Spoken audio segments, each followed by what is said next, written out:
Porque la educación nos convoca a todos. En ADN abrimos un espacio para asumir juntos el desafío de aprender. Aquí comienza La Buena Educación. Andrea Aristegui y un panel de interesantes invitados. Conversan, analizan e intercambian puntos de vista sobre un tema donde siempre hay mucho que aprender. La Buena Educación está en ADN. ¿Cómo están? Bienvenidos a este nuevo capítulo de La Buena Educación en Radio ADN. Este domingo invernal vamos a comenzar reflexionando sobre un tema que es de la mayor relevancia, pero que quizás no ha estado en el centro del debate o la discusión pública en el último tiempo a propósito de las reformas. El currículum escolar, es decir, qué es lo que se enseña a nuestros niños y jóvenes en las salas de clases.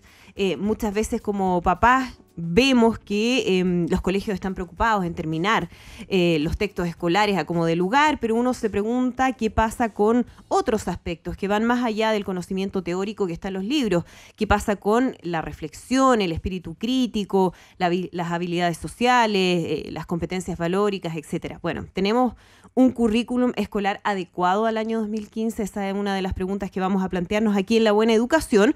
Lo conversamos a partir de ahora. Ya voy a presentar a nuestro entrevistado, pero antes saludo a la distancia a mi compañero Ernesto Treviño, doctor en educación, director del Centro de Políticas Comparadas en Educación de la UDP, quien por razones académicas, laborales, se encuentra en México en estos momentos, pero de todas maneras no ha querido quedar fuera de esta conversación. Ernesto, ¿cómo estás? Hola. Hola Andrea, panelistas, auditores, muy buenas tardes. Es un agrado saludarlos desde México para hablar del tema de hoy. Y vale la pena partir diciendo que Chile es el país con más horas de clase de la OCDE. 1.120 horas al año pasan nuestros niños en las escuelas en clase, más 100 a 200 horas que se estima pasan haciendo tarea. Y por ello vale la pena preguntarse si tenemos o no una sobrecarga curricular. Efectivamente, el currículum escolar está orientado a los contenidos y eso ha servido para desarrollar las habilidades básicas entre la población. De hecho, en Chile hoy, los estudiantes son los que obtienen los logros más altos de América Latina y los docentes se dedican a pasar materia. Sin embargo, esos resultados parecen haber ya alcanzado un cierto techo y parece que no es posible mejorar más si no cambiamos la forma en que lo estamos haciendo. Es decir, será momento de apostar más por la calidad de la enseñanza que por la cantidad y además, a juzgar por otro tipo de indicadores, también se deben atender otros ámbitos del desarrollo social o emocional. Los bajos índices de confianza interpersonal, la poca honestidad que ha mostrado una parte de la élite y la frecuencia del acoso escolar nos dan cuenta que tampoco tenemos un alto nivel de desarrollo social, emocional y moral entre nuestra población. Por eso tal vez es el momento de pasar de una educación enfocada en los contenidos a otra que se enfoque en el desarrollo integral de los niños y en la cual los contenidos sean un vehículo para una enseñanza de calidad. Muchísimas gracias, Ernesto, un abrazo grande y siempre, por supuesto, un aporte para la conversación que vamos a sostener en esta buena educación. Andrea, auditores, como siempre, un placer compartir con ustedes. Muchas gracias. Gracias a nuestros panelistas y nos vemos pronto en Chile. Buenas tardes a todos. Buen provecho. Un espacio para conversar y aprender. En ADN seguimos compartiendo la buena educación. Bien, ahora sí comenzamos a conversar con nuestro invitado, José Jerez, jefe del Departamento de Ciencias del Colegio San Benito, autor de una veintena de textos escolares, profesor de clase, me dice José, para dejarlo bien en claro, muy importante. Y quiero partir reiterando la pregunta que hacía en la introducción. ¿Tú crees, José, que tenemos en estos momentos como país un currículum escolar adecuado a estos tiempos? ¿Qué tantas modificaciones se han hecho en los últimos años? ¿Cómo evalúas eso en términos generales? Mira, en la prehistoria, cuando yo estaba en el colegio, en la década del 70, existía un conocimiento de la cultura que consistía en aprender quiénes eran nuestros personajes históricos, algunos procesos sociales y científicos que ocurrían.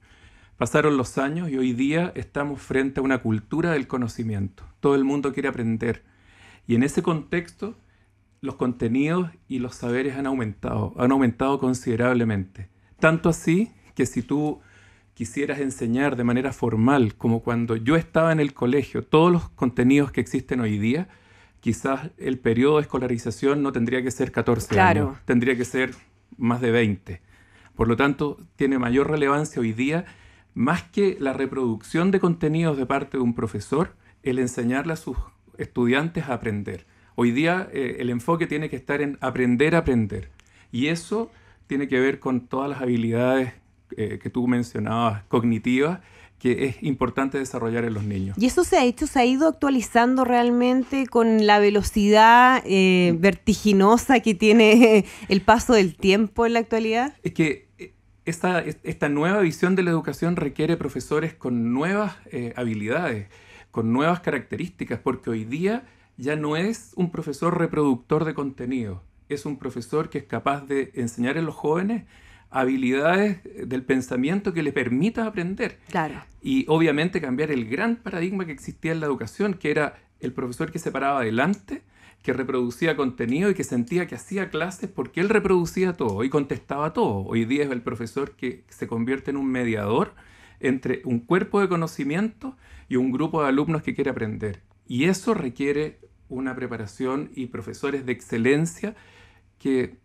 tenemos que tratar de formar. Es uno de los grandes desafíos de esta reforma educacional que se está haciendo. Sabemos que hay toda una discusión en estos momentos respecto a la manera en que podemos mejorar justamente y darle las herramientas a los profesores para que puedan estar a la altura de los desafíos que se requieren al interior de las salas de clase. Ahora, me gustaría ir al tema de los textos escolares, ya que tú tienes toda la experiencia como autor y también como profesor que utiliza textos escolares en la sala. ¿Qué tan importante es el texto escolar a la hora del aprendizaje en el aula? Yo comentaba una experiencia como mamá. De repente uno ve que los profesores pasan y pasan las hojas y mandan para la casa para que se pongan al día y por favor no nos vayamos a atrasar, y a fin de año tiene que estar completado el libro porque si no, no se cumplen los requisitos o las exigencias mínimas que se establecen desde el Ministerio de Educación mismo. ¿Qué tan relevante es el texto? Esa pregunta fue la que yo formulé cuando empecé a hacer la tesis del doctorado que estoy tratando de terminar en educación, que es la utilidad de los textos escolares. Lamentablemente, en ninguna universidad del mundo a los profesores les enseñan a usar un texto escolar. Eso no existe. Me tocó investigar y parece que en Europa existe una universidad que durante un par de días, en un par de clases, le enseña a sus alumnos futuros profesores, a usar un texto escolar. Puedo decir con mucha propiedad que nuestros profesores no saben usar un texto escolar, sienten que el texto escolar tiene que ser enseñado desde la página 1 hasta la página final, con una secuencia numérica, y se sienten atados al texto. Ese es el primer gran problema. Uh-huh. A mí me toca dirigir un equipo de profesores y nosotros ya nos conocemos hace muchos años y sabemos que podemos empezar por cualquier capítulo, que nos podemos saltar, que podemos dar 2 o 3 hojas de lectura. Lamentablemente el texto escolar ha sido usado hoy día como material de apoyo frente a las ausencias de los profesores, material de apoyo cuando los profesores faltan o están atrasados. Entonces la mejor forma de ponerse al día es lea el capítulo tanto, saque tantas ideas. Nunca le enseñaron a los chiquillos cómo sacar ideas, pero se dan las hojas y la materia se da por pasada. Existe un mal uso del texto escolar, pero es por falta de conocimiento de los profesores. Nadie les ha enseñado nunca a usarlo, pero el texto escolar sí es y sigue siendo, aunque estemos en la era digital, la mejor herramienta de mediación en educación, una de las mejores herramientas de mediación. Piensa tú que el gobierno gasta $15 millones al año en textos escolares que compra las distintas editoriales y que reparte gratuitamente en las escuelas. Y que lamentablemente en muchas escuelas no se utilizan, quedan en las bodegas y se pudren en las bodegas. Claro. Y los papás ven impotentes como sus niños no tienen material de apoyo. Claro, muchas veces los papás dicen, tengo que comprar en caso de colegios particulares una gran cantidad de libros y resulta que después no se usan o no se usan de la manera que quizás uno esperaría y hay todo un cuestionamiento. Y te pregunto también como autor de textos, si estos textos escolares están también actualizados para las necesidades de aprendizaje que tienen los niños hoy, que aprenden distinto, que no es lo mismo que uno esperaba, ¿no?, hace 20 años, sino que ellos tienen otras formas de relacionarse con el conocimiento. ¿Eso se ha ido actualizando también lo suficiente? Cuando se piensa un libro, una de las partes importantes de pensar un libro es definir el modelo gráfico, que es toda la parte gráfica del texto, las ilustraciones que tiene, qué porcentaje van a ocupar del libro, en qué posición van, el tipo de papel, hasta el tipo de papel para poder determinar si se puede escribir encima o no. Y otra parte más importantísima del texto es definir el modelo pedagógico. Eso quiere decir qué modelo educativo está detrás de este libro. Y ese modelo educativo, obviamente, que va con los tiempos. Hoy día todos los textos consideran los 3 grandes cuerpos de contenido. Los contenidos conceptuales, que es la materia que tradicionalmente hablamos. Los contenidos procedimentales, que tienen que ver con todos los procedimientos, operaciones que debe realizar un chiquillo.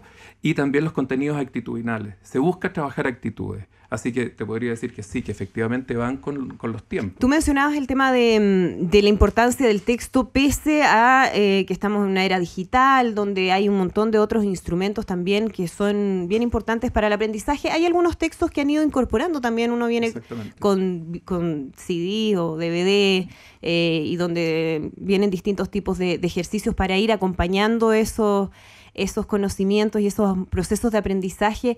¿Se han incorporado realmente o quedan ahí dando vueltas en la casa, botados? ¿Sabes lo que pasa? Que hoy día existe una resistencia muy, muy grande de pronto en los colegios a la incorporación de los sistemas digitales. Porque hay 2 realidades. Una realidad es la de aquellos colegios que se han metido 100% al tema digital. Y obviamente no han tenido los resultados que ellos quisieran, porque también existe un desconocimiento de esto. Es un mundo nuevo que se está abriendo, y es un mundo nuevo que se abre no a nativos digitales, se abre a dinosaurios digitales como yo, que yo era de la época análoga. Entonces hay un poco de temor, y la otra realidad son los colegios que definitivamente no se quieren abrir a esto, tienen mucho temor de todo lo negativo que puede ofrecer lo digital. Pero efectivamente las editoriales consideran CDs de apoyo con imágenes, CDs de apoyo con incluso para los profesores, con PowerPoint de las clases, con imágenes que pueden ser utilizadas en sus clases. Pero va de a poco, el tema va muy, muy lento. Vamos a seguir conversando, José, respecto a este currículum escolar, qué es lo que pasa con los textos al interior de la sala de clase. Vamos a hablar también de las tareas escolares, que es un tema de conversación frecuente en los apoderados. Pero vamos a hacer una pausa, nos vamos con música. Esto es Treasure de Bruno Mars. Ya estamos de regreso en La Buena Educación.